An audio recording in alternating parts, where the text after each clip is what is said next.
L'actualité à Nancy et ailleurs.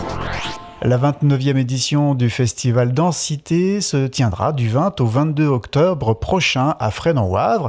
Emmanuelle Pellegrini, bonjour. Bonjour. Vous êtes la directrice artistique du festival.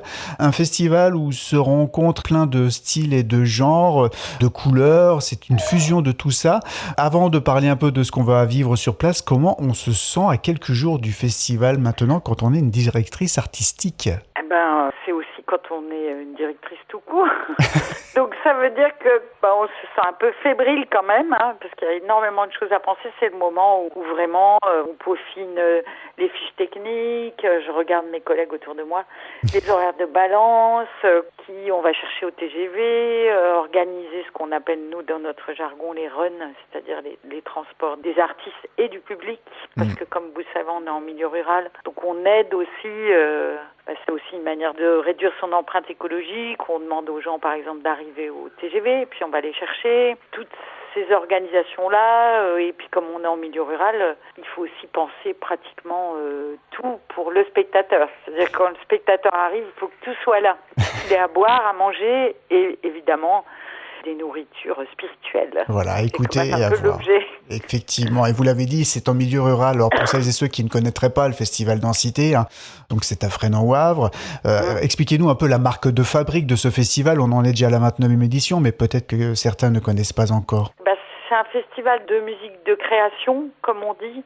C'est un bien grand mot pour dire que c'est un festival qui réunit pas mal de tendances de la musique, donc le jazz, la musique improvisée, le rock, la musique contemporaine, de la danse sous des formes très variées, la poésie. Cette année, on a de la poésie médiévale avec du blues. Enfin voilà, c'est essayer de montrer toute la vitalité de la scène. Et la particularité de Densité, c'est que c'est un festival quand même très international. Par exemple, l'année dernière, il y avait un focus sur des personnalités de la scène du Japon. Et cette année, il y a un focus sur des personnalités, des artistes d'Australie, par exemple. Et il y a aussi des musiciens d'Autriche. On a une collaboration avec le ministère de la Culture autrichien pour faire venir 2 groupes assez importants, 2 grands orchestres. L'idée, c'est de montrer une photographie peut-être de tout ce qui se passe un peu sur la planète. Alors, il n'y a que 20 spectacles, enfin c'est déjà pas mal, mais on peut pas tout montrer comme ça. Mais mon idée, c'est quand même d'arrêter le temps aussi, parce que je pense que quand on vient tenter l'aventure ici, en tant que spectateur aussi, c'est arrêter le temps, être là tous ensemble et puis se dire, tiens, voyons des belles choses. C'était quand même très osé de créer un festival culturel à Fresnes-en-Wavre dans un milieu rural. Pourtant, on en est à la 29e édition, donc vous avez trouvé votre public. Alors au début, on était en ville quand même, on était à Verdun, dans la Meuse.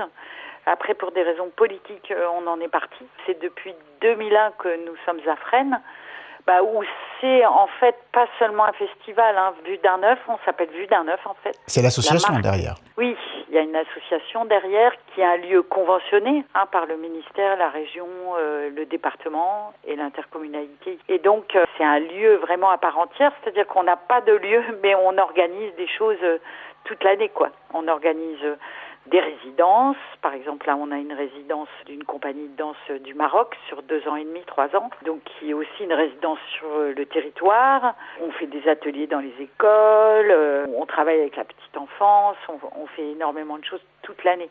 Et Densité, c'est un peu le navire amiral, comme on dit dans la marine. Et donc, c'est le moment aussi de la fête pour les bénévoles de Vue d'un œuf, pour tout le monde, quoi. C'est aussi un temps fort. S'affirmer en milieu rural, je dirais que c'est pas plus difficile, je pense, qu'en milieu urbain. Oui. Ça, c'est mon ressenti. Après, ce qui est la réalité, c'est l'accès, peut-être, pour les gens. On peut trouver que c'est loin, mais c'est pas si loin. Par exemple, de Nancy, on est tout près de Metz.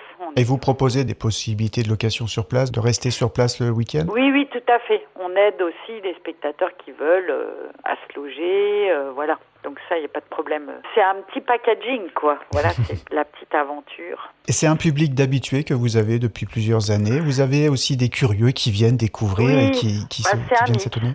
Exactement. Il y a des gens d'ici, heureusement d'ailleurs. Bien sûr. C'est un mix, à peu près, avec des habitués et puis surtout des passionnés des gens qu'on va retrouver ailleurs en Europe aussi, voilà, des gens qui aiment cette musique, et puis des curieux bien sûr, heureusement. C'est donc la 29e édition, on l'a dit, c'est du 20 au 22 octobre, et une vingtaine de spectacles dans tous les styles, c'est vraiment une fusion de plein de choses. Il y aura même de la relaxation sonore le dimanche matin, vous pouvez nous en dire 2-3 mots? Alors ça c'est une première, on a invité quelqu'un qui a vécu longtemps à Nancy, qui s'appelle Yvan Gruzel. On a pas mal de Nancéens cette année, hein. Et donc on a aussi, je fais une petite parenthèse, Hervé Birolini qui est compositeur et qui travaille à Nancy. On a aussi Mathieu Chamagne qui est également un Nancéen. Et Yvan Gruzel, donc on nous propose en fait, je me suis dit j'ai mis ça dimanche matin, c'est un temps de pratique. Ça reflète aussi ce qu'on fait toute l'année, c'est-à-dire qu'on peut venir en famille pour pratiquer un moment de musique, pour se relaxer, parce que c'est ce qu'il fait depuis quelques années, plutôt que d'être sur scène. Et c'est suivi en fait par une chose assez étonnante, également par quelqu'un qui est originaire de la région, qui s'appelle Philippe Petit-Colin, qui est saxophoniste, et qui était président du collectif Émile 13 dans les années 90-2000. Et puis avec une danseuse qui a la particularité de danser dans les arbres.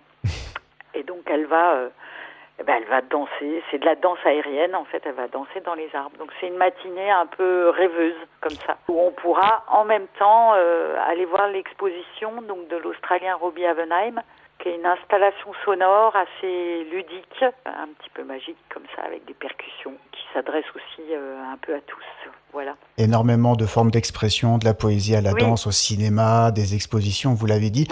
Qu'est-ce que vous pourriez conseiller à des auditeurs, comment venir découvrir le festival? Alors bien sûr, on peut aller se rendre compte du programme, à une vingtaine de spectacles sur le site vuedaneuf.com. Oui, tout à fait. Alors il faut aller voir le programme, ils peuvent nous appeler. Par exemple, pour quelqu'un qui habite à Nancy, c'est vrai que le dimanche peut être sympa parce qu'il y a vraiment plein de choses très différentes. Et ça se termine aussi par un bal, parce qu'on a ce rituel d'un bal un peu foufou et très amusant. Voilà. Et puis pour les amateurs de rock, parce que c'est un groupe vraiment assez extraordinaire qui joue samedi soir, qui s'appelle Avalanche Kaito, avec un griot du Burkina Faso et 2 Belges. Et ça, je vous invite vraiment à venir parce que c'est vraiment une musique très étonnante, un show magnifique. Enfin voilà, il y a plein d'autres choses bien sûr, mais comme ça, c'est un peu à la volée, je dirais, comme ça. Donc vuedaneuf.com, ça c'est pour retrouver tout le programme et découvrir aussi votre association et tout ce que vous faites au cours de l'année. Et puis le plus simple, c'est de venir se faire surprendre un peu par les spectacles qui sont proposés lors de ce week-end. Tout à fait. N'hésitez pas, puis vous pouvez nous appeler si vous avez besoin d'infos pour venir, 03 29 87 38 26. Et vous pensez déjà à la 30e édition ? Tout à fait, on y pense. D'ailleurs, on a déjà des petits tracts. Et comme c'est la 30e, on va faire un événement un peu particulier. Et elle aura lieu du 31 octobre au 3 novembre, donc à la fin des vacances de la Toussaint plutôt qu'au début, pour avoir plutôt 4 jours. On commence déjà à imaginer ce que sera cette fête. Eh bien, les dates sont notées. Merci beaucoup, Emmanuelle Pellegrini. Merci à vous.